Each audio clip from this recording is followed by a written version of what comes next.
Hey there, it's me, Eden.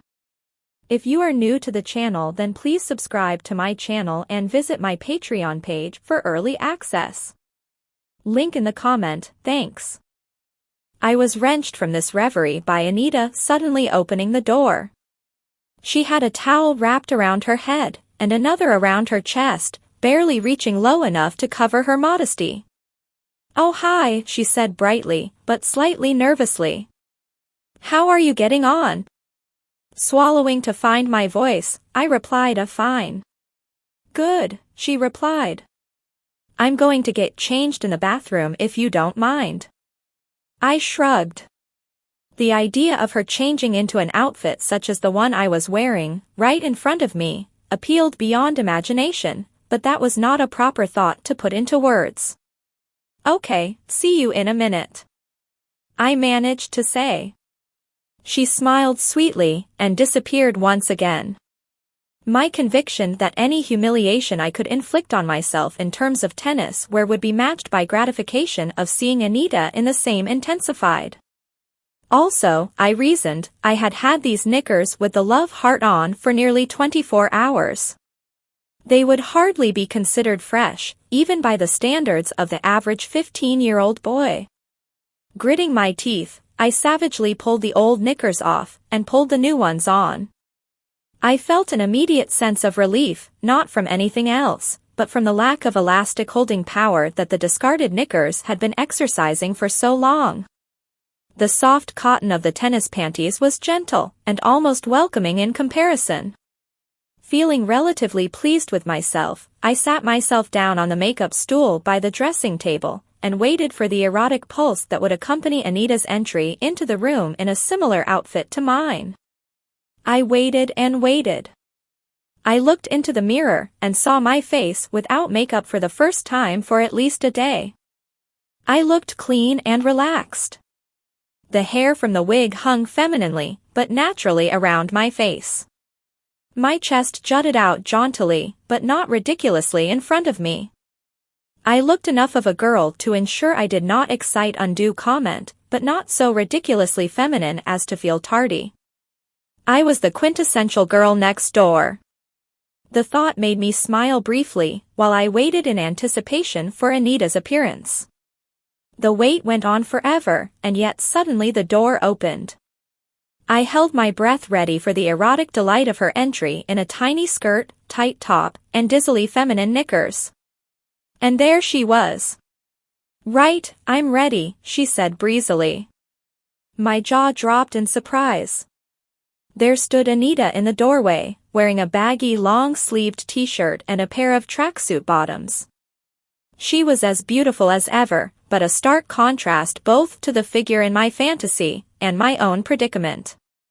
My face must have given away both my disappointment and my horror. "What's the matter?" she asked me, her voice filled with concern. My mouth opened, but no words came out. "You look lovely," she declared, coming across to hug me. "That skirt really shows off your legs." Still I could find no voice for my shock. "And that top suits you too," she declared, smiling broadly at me. I began, and could get no further. "I'm sorry about the knickers," she said. "I didn't think you'd like them much, but they're the club regulation ones. My dad would think it was odd if you didn't wear them with that." I felt dizzy suddenly. What had I done? I had voluntarily dressed myself like this in anticipation of seeing Anita dressed the same, and suddenly here I was, in the shortest of skirts, a tight top, and frilly knickers, in front of the girl I love dressed ready for a genuine sporting event. "I thought we'd both be wearing the same," I managed to say, albeit staccato and breathless. She looked at me with a puzzled expression. "Well, I've only got one tournament outfit," I heard her say through my horror. "I thought you'd best have that while I wore something all right for practice." "But you're wearing," I hesitated, searching for the words that would sum up my feelings, "trousers." She looked at me without comprehension, and then giggled. "Honestly, Steve, If wearing short skirts and frilly knickers really made you play better tennis, men would have started wearing them years ago. It's all for show.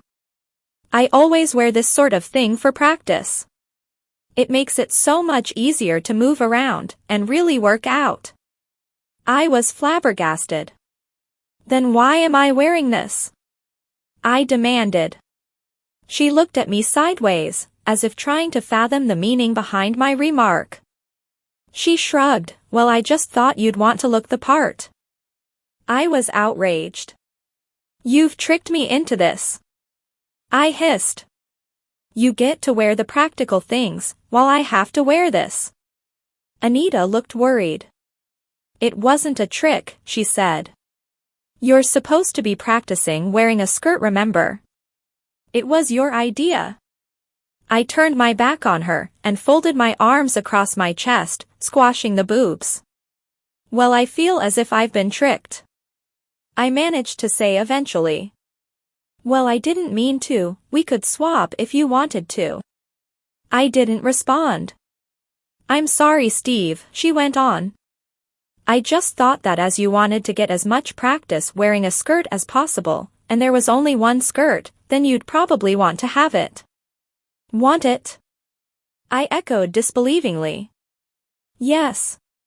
There was silence for a moment, and then Anita came up behind me and put her hand on my shoulder. I'm sorry, Steve, I didn't mean to upset you with it. There seemed to be genuine contrition in her voice, and my anger subsided. Did you want to swap? She asked again. It's a bit of a fuss, but I'm happy to do it if you want to. I turned to face her and shook my head. No, it's all right. I just overreacted, I suppose. A smile burst onto her face.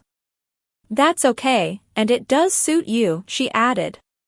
Come on, let's go down. My dad will be getting impatient.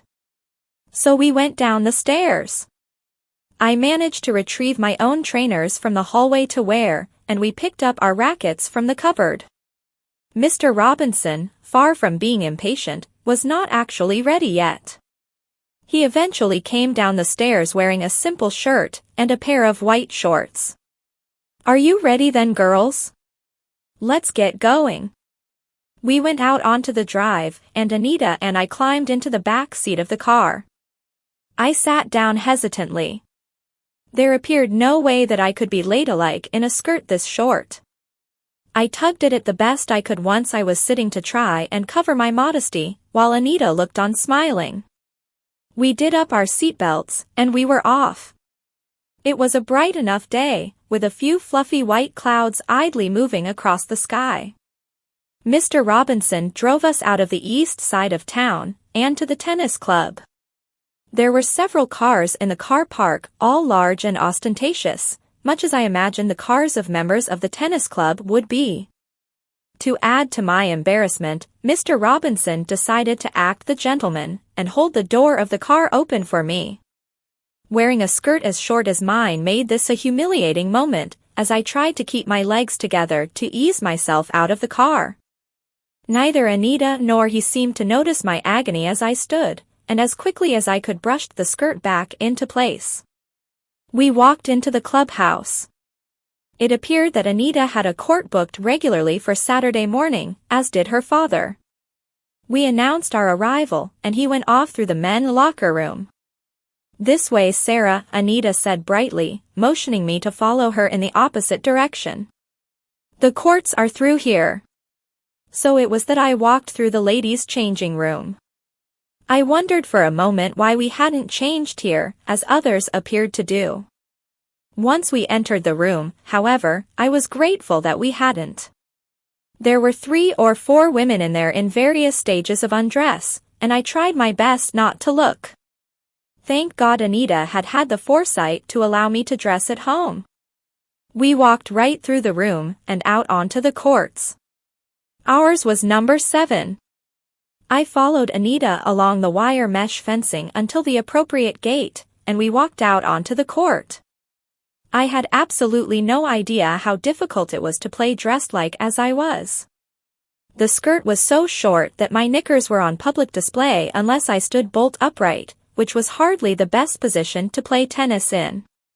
The wig felt hot and uncomfortable on my head, and to make matters worse, my bra straps kept slipping out from under my t-shirt. It was altogether an unpleasant experience. We warmed up for a few minutes, and then Anita suggested we play a set. I was reluctant, for all the reasons above, but also because I knew she was a far better player than me. To make my situation worse, a young man of about 20 positioned himself on the seat behind the wire on our court, intent on watching our game. He was virtually directly behind me, and I knew that every time I bent over, or moved too fast, he would be seeing the hideous knickers I had on, covered in lilac lace. Needless to say, Anita thrashed me in the first 4 games. Not only was she a much more accomplished player than me, but my constant fiddling with my bra and skirt hardly made me play any better. At the end of the 4th game, she played a brilliant drop shot over the net, which I decided was deliberately to make me look stupid. "Well played," the young man shouted from behind me. Anita smiled at him as we both went to the net to collect the spent balls. "Shall we change ends?" I suggested, thinking that I might play a little better if I wasn't so anxious about flashing my knickers so much. "No, it's all right," Anita responded breezily, and walked back to the far end to serve. I was getting cross with the whole situation now. Here I was, wearing a stupid tennis skirt and frilly knickers, all for Anita's sake, so she could enter me in this ridiculous contest. There was a man behind me, constantly looking up my skirt, and to make matters worse, Anita was making me look foolish by trouncing me at the game. I decided to put modesty to one side, and play with more vigor. Anita was surprised by my sudden change in standard of play. She had decided to tone her serve down a bit, to make it easier for me, much as men players were supposed to do when serving to women in the mixed doubles. I was furious with her, and returned the ball with gusto, eventually winning the game. "That's more like it," the man behind me shouted. "You make a game of it, darling." Anita smiled at him, and I turned to glare. I was getting really hot now, and the wig held all the heat and sweat onto my head. I didn't care, however, and became intent on winning. I served well, but Anita by now had obviously decided not to go easy on me. She won the next 2 points with well-placed shots. I served again, and won the point. Feeling pleased with myself, I turned back to serve, and, almost without thinking, put my bra strap back in its place. The young man was smiling at me. I ignored him. Somehow I managed to get the game to deuce, and win another point. Anita then made an uncharacteristic mistake, and sent the ball well out. "Shit," she exclaimed, obviously getting as wound up as me by the game. 4-2 to Anita and her serve. I now got a taste of how good she really was. Each serve she made stretched me to the limit to make any sort of return. Even when I did, she simply dispatched the ball to the opposite side of the court, leaving me stranded. I didn't win a single point. The first point of the next game, she thundered my feeble serve past me at what seemed 100 miles an hour. She smiled across the court to me, and I noticed a wild look in her eyes. She wanted to beat me. She attempted to repeat the feat on the next serve, but hit the ball long. I chased it back to the back line, without hope of reaching it in time, but to my relief, saw it fall 6 inches or so beyond. "It was out," I shouted. "No, it wasn't," she shouted back. "It was good. Love 30 to me." "Anita, it was out," I repeated. "In," she declared. "Don't be such a sore loser." I hadn't realized Anita had such a competitive streak in her. "It was out," the man watching us shouted. "Sorry, Anita, but it was."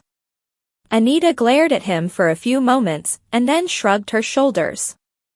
"All right, we'll say it was out." "It doesn't make any difference," I'll still win. She was true to her word. She thumped my next serve back at me with venom, and although I got my racket to it, the ball simply looped skywards, and eventually fell to my feet. I faulted on my next serve and then looped a pretty feeble effort towards her. She fired it back like a bullet in my direction, and using the racket instinctively as protection, I managed to stop it hitting me. The ball arched slowly towards the net, and Anita advanced gleefully to intercept it. She smashed it down into the court at a considerable speed, and it flew up off the tarmac. This time my instincts were too slow, and the ball hit me hard on the nose. I could smell the pain and put my hand up. It was bleeding. Anita left the net to come over to me. "Oh, Sarah, I'm so sorry," she declared anxiously. "Are you all right?" "I think so," I responded. Our spectator had also run onto the court. "Is she okay?" he asked. Anita nodded. She had her arm around me. "You'd best get her back to the changing rooms to clean up," the spectator suggested.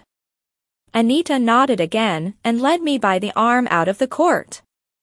The nosebleed had more or less stopped by the time we got there, but Anita continued to make a fuss and continuously apologized. "I'm so sorry, Sarah. I was getting a bit wound up about the game." "I'm sorry." "It's all right," I managed to say, as Anita splashed water on my face. "You played well." "So did you, eventually," Anita replied. Soon I was clean and tidy again. Anita fussed with my wig, and I felt embarrassed. There were 3 or 4 women in the changing room with us, one of which had come over to see how I was. "Let's go and have a coffee, and wait for Dad to finish," Anita suggested, smiling. I nodded in agreement, and we went through to the clubhouse. I sat at one of the gray plain tables, while Anita went over to the coffee machine. "Hi," a voice said, suddenly making me jump. It was our spectator, wearing a dark blue tracksuit. "Are you okay?" "Yes," I said. "Good. That was a nasty knock." "Pity too, you were just beginning to play." I smiled weakly back at him. "I'm Jerry, by the way," he told me, holding out his hand. "I'm one of the coaches here." I took his proffered hand and shook it weakly. Anita came back over with 2 plastic cups of coffee. "Hi, Jerry," she said, brightly, putting the cups down on the table. "You played well this morning," Jerry told her. "Not really," Anita replied. "I couldn't get it all together." Jerry smiled at her and then turned his attention to me. I shuffled in my chair in an attempt to get the flimsy skirt to cover my knickers. "You got better too," he said. "Sarah, is it?" Please subscribe for the next part. And visit my Patreon page for early access.